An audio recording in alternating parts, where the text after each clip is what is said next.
लाग की जैसे खेतवा में सरसों फुला रहल बा।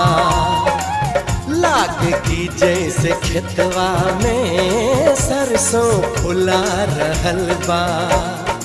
ओढ़नी के रंग पियर, ओढ़नी के रंग पियर।